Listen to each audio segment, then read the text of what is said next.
So last week we gave you a duel demo. This week we're going to go through deck building from scratch. So we're not even sure what deck we're going to build yet, but we're just going to pick one out of our collection, and then we're just going to put the deck together for you and show us the sort of steps that you should go through, the thought process when you're building a deck. So yeah, we'll just get straight to it. So obviously we know you guys aren't going to have a big collection to sift through to get your first deck ready, but obviously we've got some cards here. We're going to go through, pick a deck, explain why we're picking certain cards and why certain cards work. So here it goes.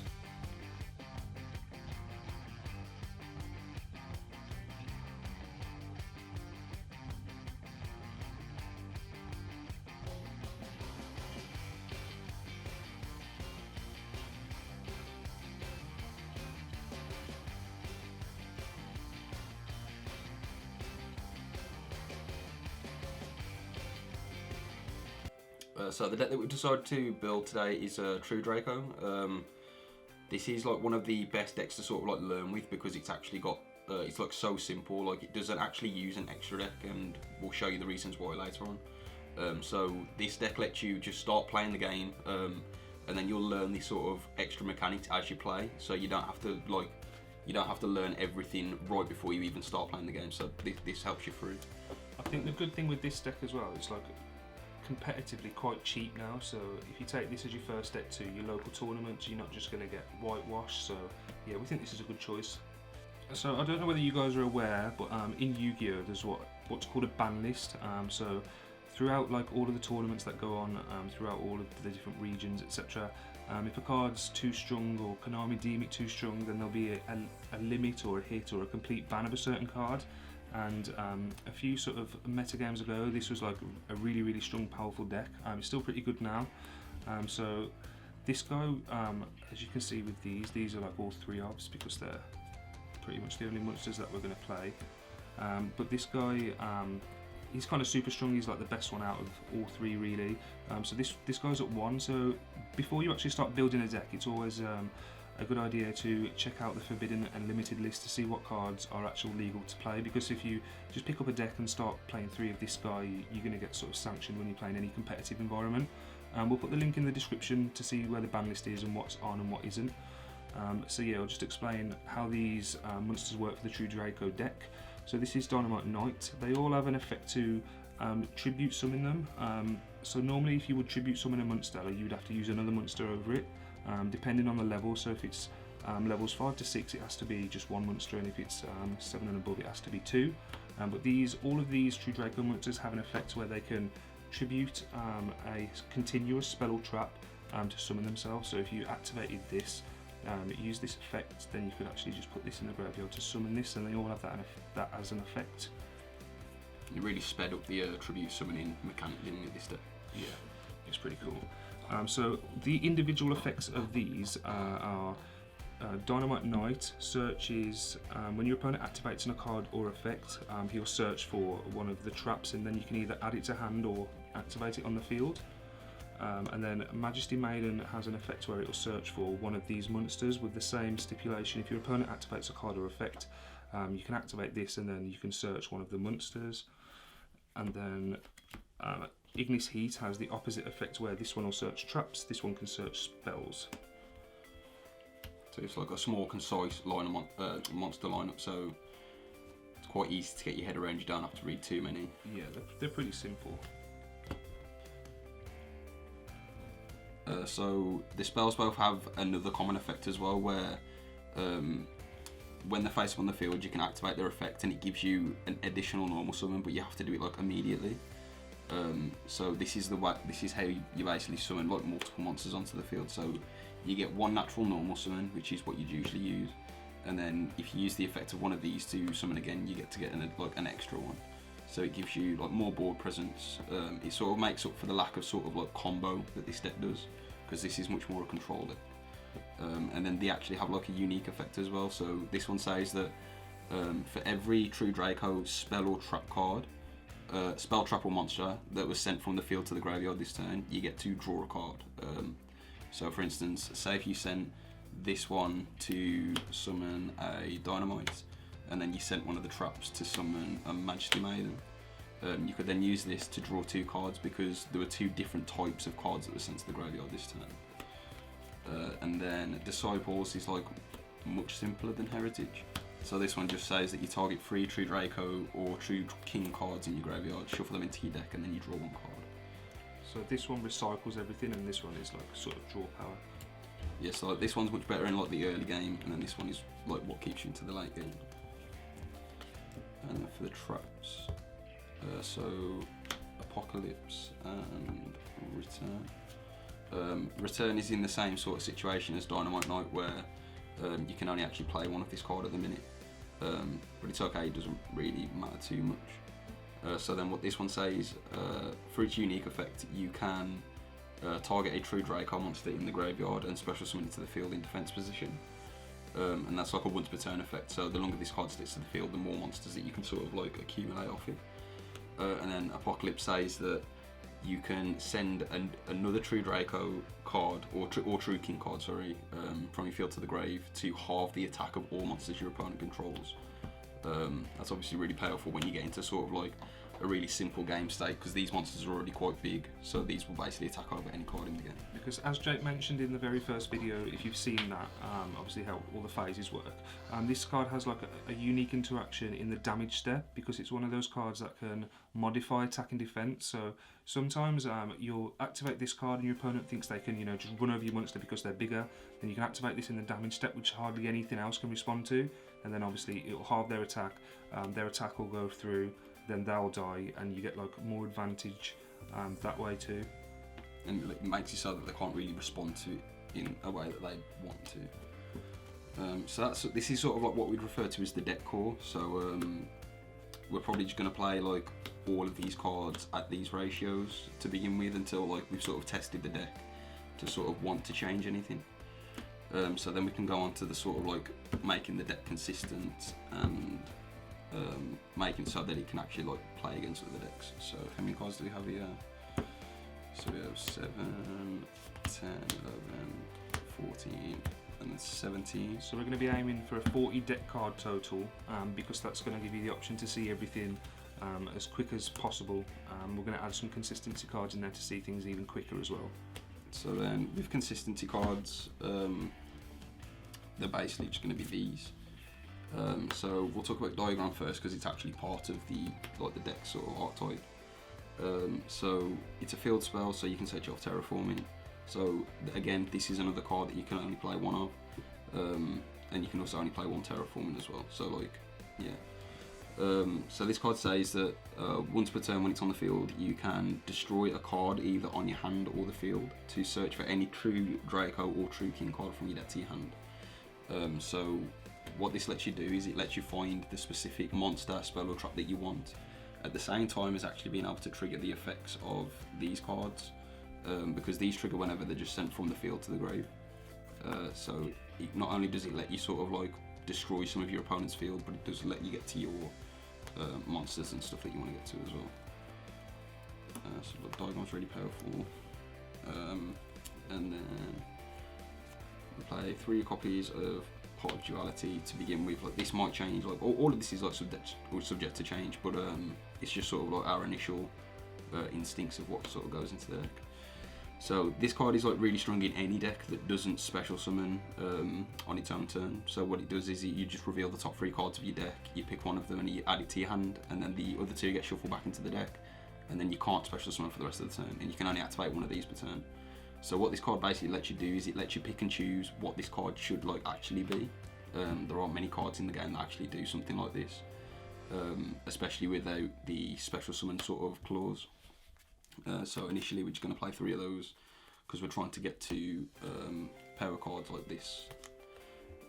So this one is another card that you're only allowed to play one of. This card is sort of... This card was menacing to play against, wasn't it? Really scary. Yeah, so what this card says is you draw until you have 3 cards in your hand. So what this deck can do, because it can basically summon any monster it will have in its hand, and then it can also just set all of its spells and traps. So you basically empty your hand and then add this, activate this, and then you draw 3 cards. So what that is that's technically better of Pot of Greed, which is also like banned. It's like the only like downside stipulation that this card has, that is in the end phase, you have to discard all of the cards in your hand.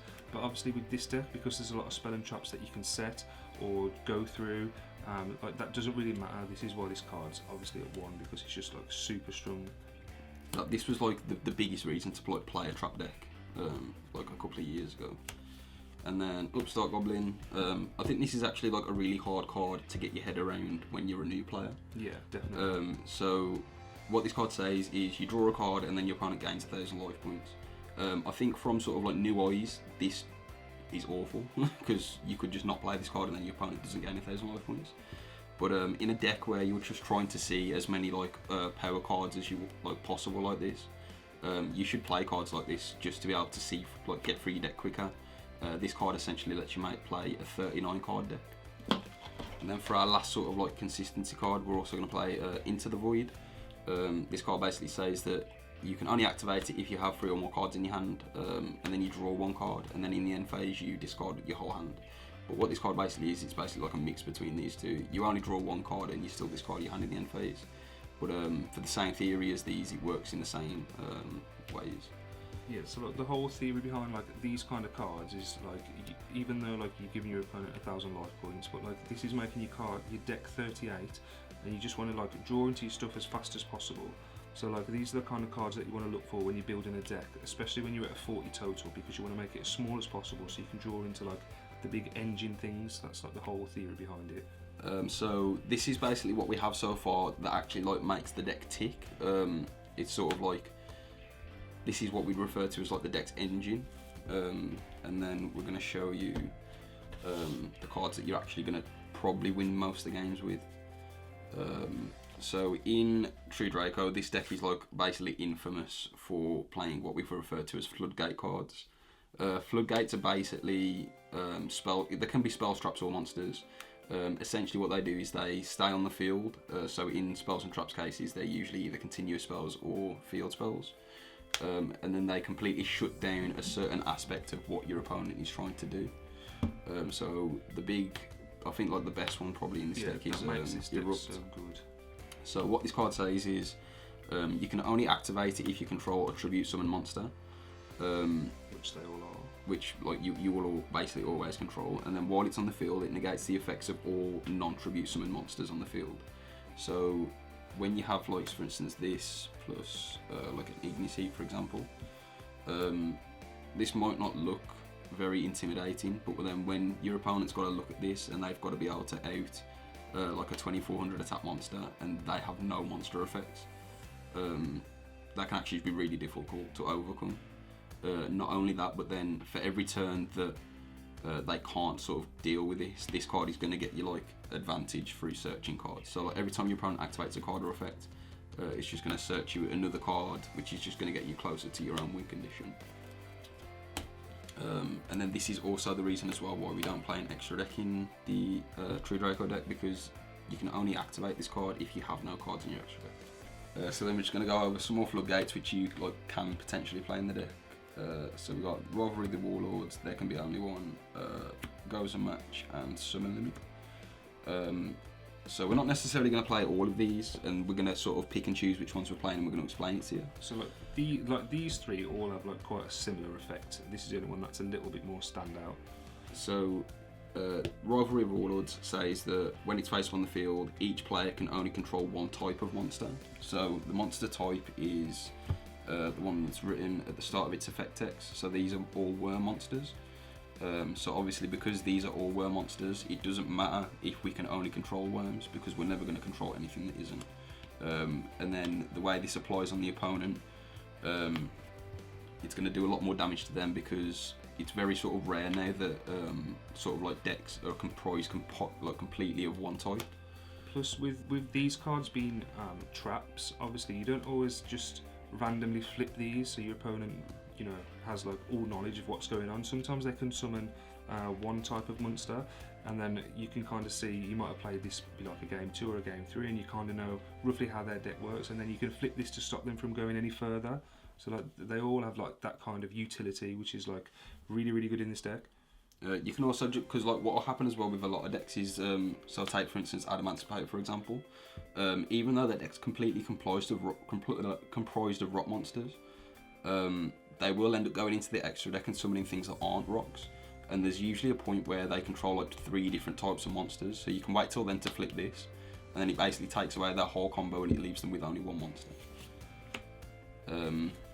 There can be only one is probably the one that we're least likely to play in this deck, I think. It's like a lot of these will be like format dependent, so like if there's a certain type that's running rampant in the meta game, then you're going to just change these accordingly. These are like the options that you can pick.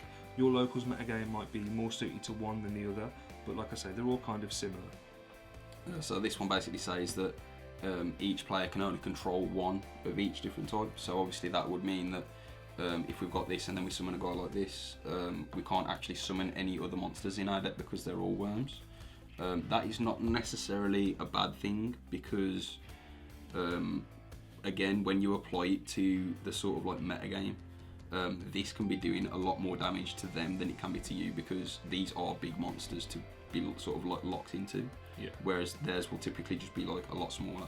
Because we're getting, like with these monsters that tribute over the spell and traps for themselves, like a lot of, when you've got like these kind of things active and then you can just plonk your big monster on there, like your opponents don't tend to have that. Like they'll have a level 4 or lower like sort of normal summonable monster, and they're not going to be like with the big stats that this has, so you kind of just sit there. Especially as well when you sort of flip all the floodgates and you've got like, for instance, like this, and then the erupt. So when you're in a game state where you've got sort of like this and this is pretty much unoutable for like a deck that relies on like one specific monster type because they just can't do anything like that.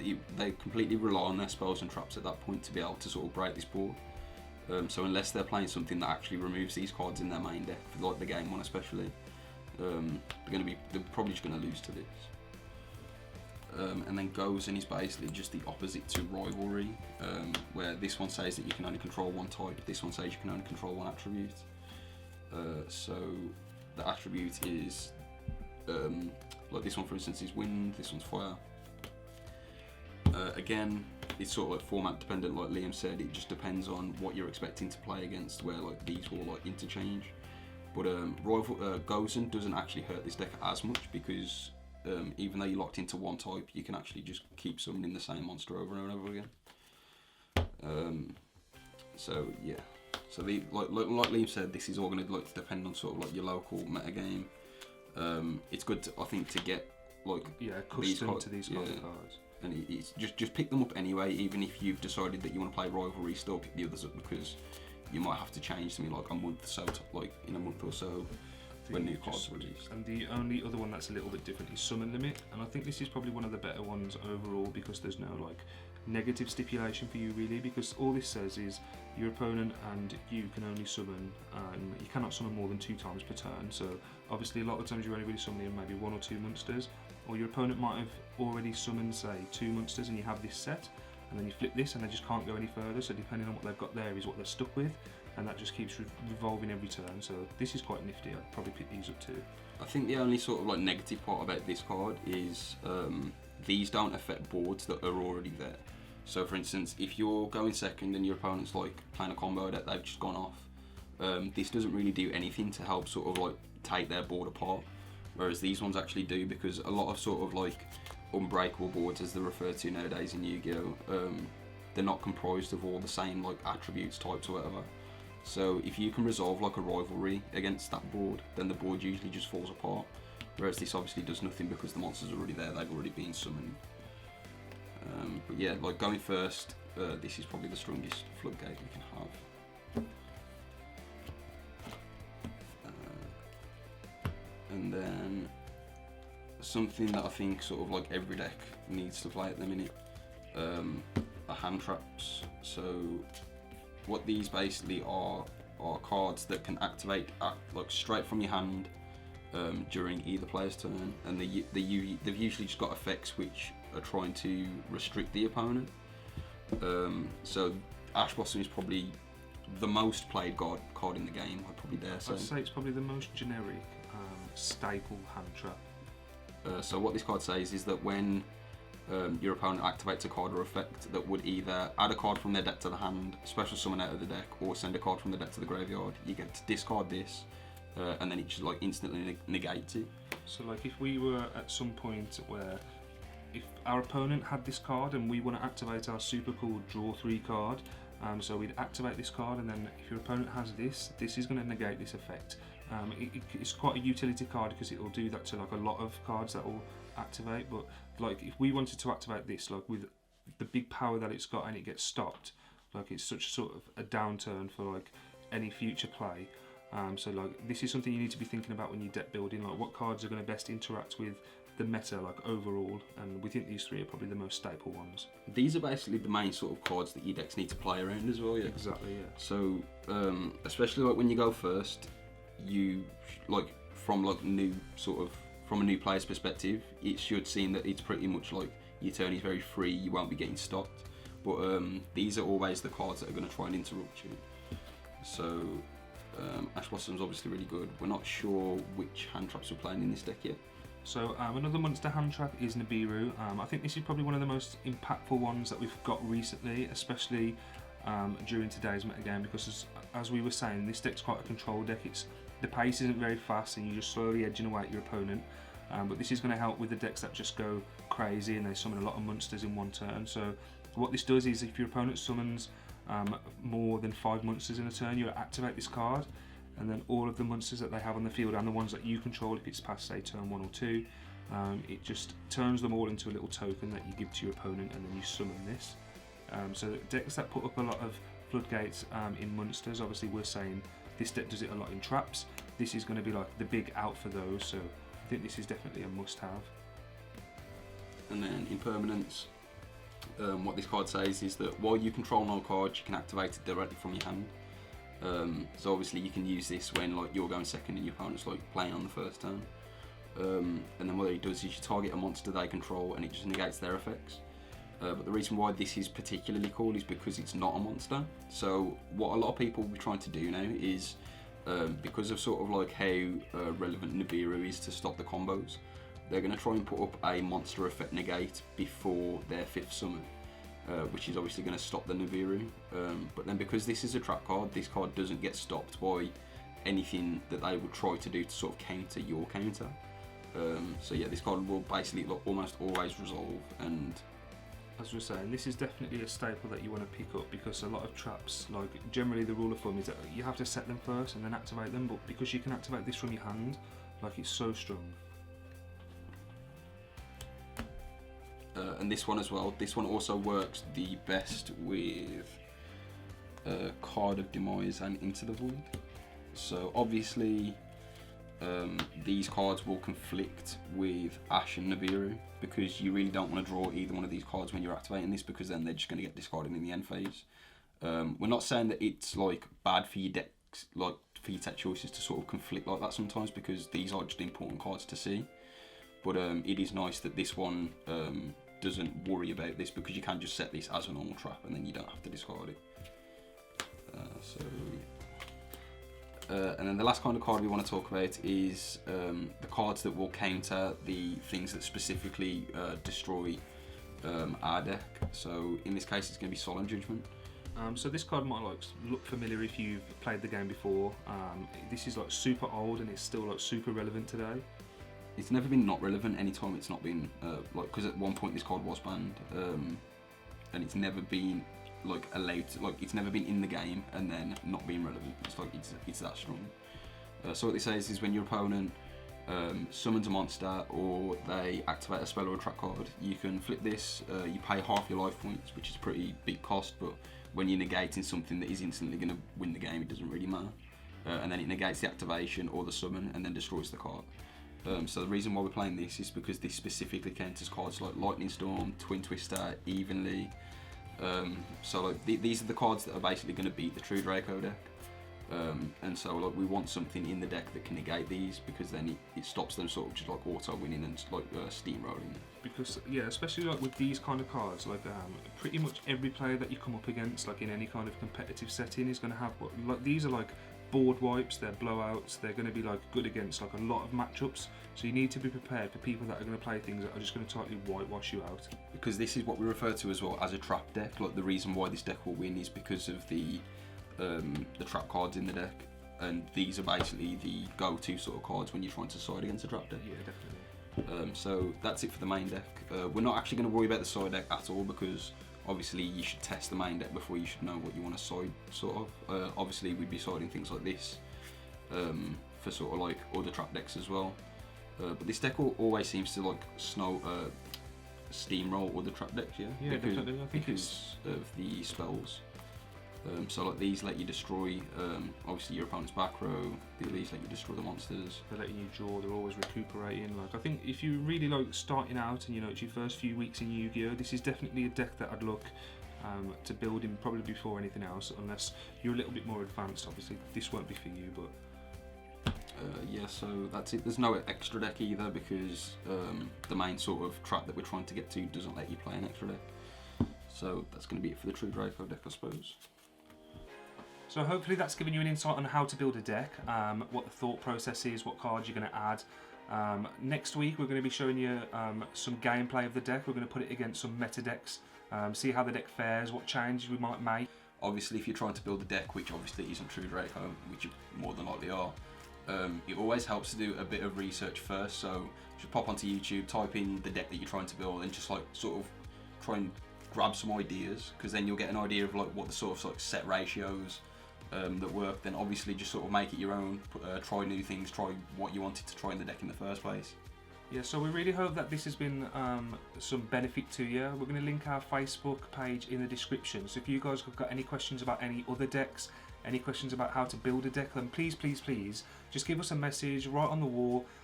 Don't be too embarrassed to say, can I help with this, can we help with that, because the whole point of this video and for this series is to give you guys some help if you're starting out, because I think when we all started out playing, we wish that this was like an avenue people could come down and say, okay, that's how it's done, because obviously we all love the game, we want to see people coming to play, keeping the game alive. So yeah, if you like the video too, please obviously drop some comments in the comment section, give the video a thumbs up, and don't forget to subscribe.